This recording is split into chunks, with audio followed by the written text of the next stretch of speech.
Hey guys, Danny AR10 here, and I wanted to give you guys my review on the Blackberry Playbook. Now the Playbook's been out for a few months now, but just now I decided to pick one up just because I have tried out some of the more recent Android tablets, aside from the iPad, which I still have and keep. My wife tends to use it more than I do nowadays, but I wanted to pick up something more portable, something different. I'm kind of getting a little bored already with the iOS system until they update it a bit. So I saw a friend who had the Blackberry Playbook, went out, picked one up, and I've been pleasantly surprised at how fluid and smooth the operating system is, despite its lackluster reviews. The QNX operating system that RIM is basically built from the ground up for the Playbook, has really surprised me. It's a multitasking-based operating system, unlike iOS 5 or iOS 4, excuse me, which is icon-based. This lets you customize the BlackBerry to a point where you have windows that you can slide through for multitasking versus having just single icons that you just tap on to just go back and forth between the apps. iOS, their multitasking, I've never really found it to be a true multitasking operating system or a true multitasking implementation they did. Really, to me, it's just scrolling through different icons. That's really what I think it is. This has true multitasking, and I'll show it now. When you first boot up, you'll be presented with the screen of applications. There's a good amount of applications. Yes, there are not as many as iOS or even Android, but for the average user who uses Facebook, Twitter, document applications like basic games, calendars, Bing or Google Maps or video chat, YouTube, it has all those and more. So you're presented with, your icons. They're arranged for you automatically when you download them from the App World, which is the app store for the BlackBerry. And they're separated into media, games, and then all. You have this tab up here that you can separate into for your favorites. Here you can see my favorites. And you can add or remove by just holding the icon. It starts to pulse a little bit. They have little X's underneath them. You can tap that and delete them or drag them to different sections above, and it'll add them accordingly. When you're done, you use the touch-sensitive bezel. All around is touch-sensitive. You go ahead and slide up, gets rid of the little bouncing X's, and you slide up again, and that brings you back to your home screen. From here is where everything gets started. You want to open up an application like the browser, you go ahead and tap it. It'll create a window and bring it forward. From there, you can slide up. My internet's running a little slow right now actually, so I may not get a steady signal, but let me try ESPN just for the heck of it. See, there it goes.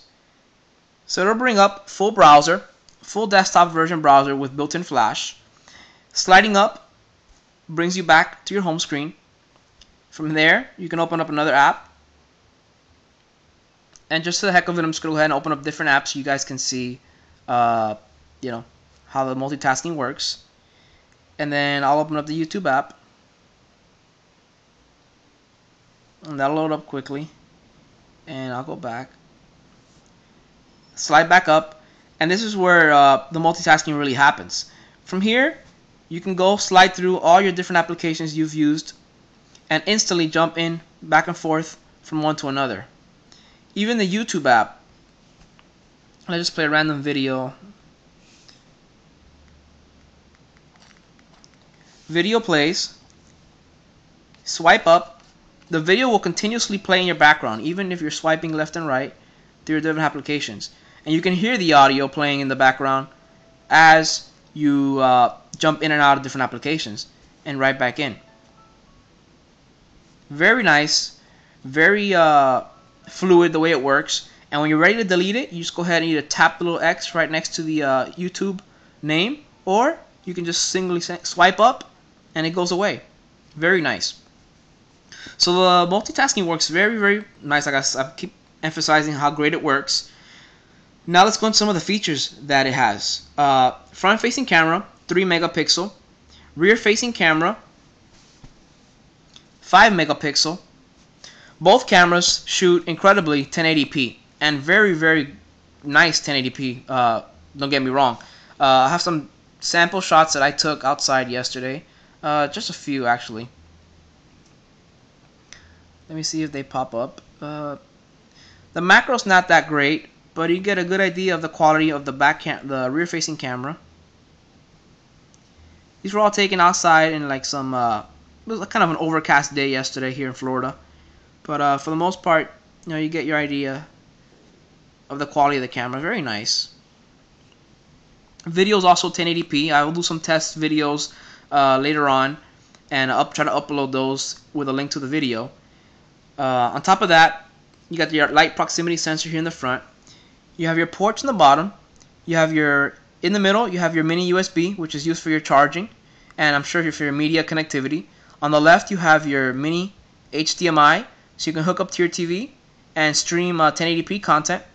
And to the right, you have your quick charge connection. They do sell a dock that has a quick charge feature, so if you're interested in picking that up, you can always pick that up along with it.